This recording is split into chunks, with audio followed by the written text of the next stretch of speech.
মৃত্যুর আগে ইবলিস শয়তান যেভাবে মানুষের ঈমান নষ্ট করার জন্য ফাঁদ পাতে, যারা এই সম্পর্কে জানে না তারা বেঈমান হয়ে মৃত্যুবরণ করে। কিভাবে ইবলিস শয়তান ফাঁদ পাতে এবং কোন কোন কাজ করলে বা কি করলে এই বিপদ থেকে উদ্ধার হওয়া যায় এই সম্পর্কে বিস্তারিতভাবে আলোচনা করা হবে আজকের এই ভিডিওতে। আশা করি আপনাদের কাছে ভালো লাগবে। তো সময় নষ্ট না করে চলুন শুরু করা যাক। মৃত্যুর কষ্ট এবং যন্ত্রণা অনেক ভয়ানক। এই ভয়ানক এবং সংকটময় মুহূর্তে ঈমান রক্ষা করা বেশ কঠিন হয়ে পড়ে।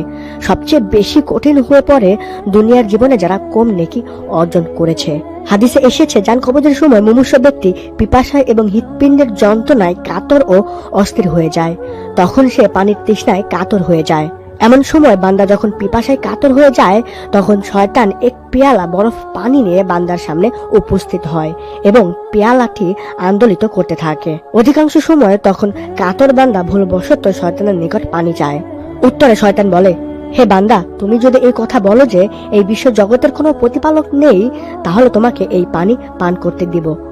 এতে বান্দা যদি কোনো উত্তর না দেয়, তবে শয়তান পুনরায় তার নিকট বসিয়া পানির পেয়ালাটা নাড়াচাড়া করতে থাকে। তখন অনেক বান্দা বলে, আমাকে কিছু পানি দাও। উত্তরে শয়তান বলে, হে বান্দা, তুমি যদি বলতে পারো যে রাসূলগণ মিথ্যা কথা প্রচার করে গেছে, তাহলে তোমাকে পানি পান করতে দিব। এমন অবস্থায় যাদের ভাগ্য খারাপ এবং দুনিয়ার জীবনে ঠিক মতো ইসলাম পালন করেনি, তারা পিপাসার যন্ত্রণা সহ করতে না পেরে শয়তানের ইচ্ছা অনুযায়ী কাজ করে বেঈমান হয়ে মৃত্যুবরণ করে। অপরদিকে ধর্মভীরু ও আল্লাহ ভক্ত ব্যক্তি ইমানি শক্তির প্রভাবে শয়তানের কূটকৌশল থেকে নিজেকে মুক্ত রাখতে সক্ষম হয় এবং ইমানের সহিত মৃত্যুবরণ করার সৌভাগ্য অর্জন করে। বিখ্যাত সুফি আবু জাকারিয়া রহমাতুল্লাহি আলাই এর জান কবজের সময় তার এক প্রিয়তম বন্ধু তাকে কালেমা শাহাদাত পড়তে বলেন, কিন্তু আবু জাকারিয়া রহমাতুল্লাহি আলাই কিছু বললেন না এবং মুখ অন্যদিকে ফিরিয়ে নিলেন। দ্বিতীয়বারও তিনি একই কাজ করলেন।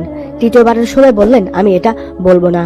ফলে তার বন্ধু কিছুটা বিচলিত ও চিন্তিত হয়ে গেলেন। এভাবে কিছুক্ষণ অতিবাহিত হওয়ার পর আবু জাকারিয়া রহমাতুল্লাহি আলাই এর যন্ত্রণার তীব্রতা কিছুটা কম অনুভব করার পর চোখ খুলে বললেন, হ্যাঁ বন্ধু, তুমি কি আমাকে কোনো কথা জিজ্ঞাসা করেছিলে? তার বন্ধু বললেন, হ্যাঁ, আমরা আপনাকে 3 বার কালেমা শাহাদাত পড়তে বলছিলাম, আপনি 2 বার মুখ ফিরিয়ে নিয়েছেন এবং তৃতীয় সময় বলেছিলেন আমি এটা বলবো না।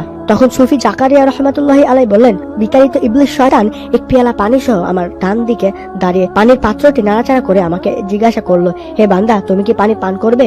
আমি উত্তর দিলাম, হ্যাঁ, পান করব।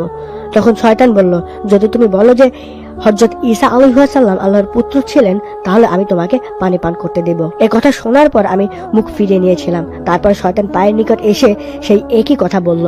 তখন আমি মুখ ফিরিয়ে নিলাম। তৃতীয়বার যখন শয়তান এসে আমাকে বলল, তুমি অন্তত বলো লা ইলাহা, অর্থাৎ কোনো উপাস্য নেই, এর উত্তরে আমি বললাম, আমি কখনোই এ কথা বলবো না। এ কথা শুনে শয়তান পানির পাত্র মাটিতে নিক্ষেপ করে চলে গেল।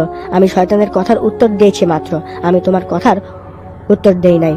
আমি এখন সাক্ষ্য দিচ্ছি যে আল্লাহ তাআলা ব্যতীত আর কোনো উপাস্য নেই এবং আমি আরো সাক্ষ্য দিচ্ছি যে হযরত মুহাম্মদ সাল্লাল্লাহু আলাইহি ওয়াসাল্লাম আল্লাহর বান্দা ও রাসূল। মৃত্যুর সময় শয়তানের চক্রান্ত থেকে মুক্তির উপায় হলো দুনিয়ার জীবনে মুমিন থাকা, আল্লাহর নিকট অধিক পরিমাণ অশ্র বর্ষণ এবং রাত্রি জাগরণ করে আল্লাহর নিকট রুকু সিজদায় মশগুল থাকা জরুরি। আল্লাহর হুকুমসমূহ সঠিকভাবে পালন করা।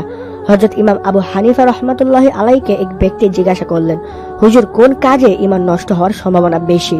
প্রতি উত্তরে তিনি বলেন, ঈমানের শুকরিয়া আদায় না করা, জীবনের শেষ মুহূর্তকে ভয় না করলে, আল্লাহ তাআলার বান্দাদের উপর জুলুম ও অত্যাচার করলে।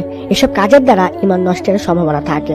যাদের মধ্যে এই 3টি দোষ বিদ্যমান, ইমাম আবু হানিফা রহমাতুল্লাহি আলাইহির মতে তারা সকলেই বেঈমান হয়ে মৃত্যুবরণ করতে পারে। আর যদি আমাদের একবার বেঈমান হয়ে মরতে হয়, তাহলে অবশ্যই চিরজীবন জাহান্নামে থাকতে হবে, অনন্তকাল জাহান্নামের সেই কঠোর আযাব ভোগ করতে হবে। তাই আমাদের সবারই সতর্ক হওয়া উচিত। আল্লাহ তাআলা আমাদের সবাইকেই ঈমান সহকারে কবরে যাওয়ার তৌফিক দান করুক। আমিন।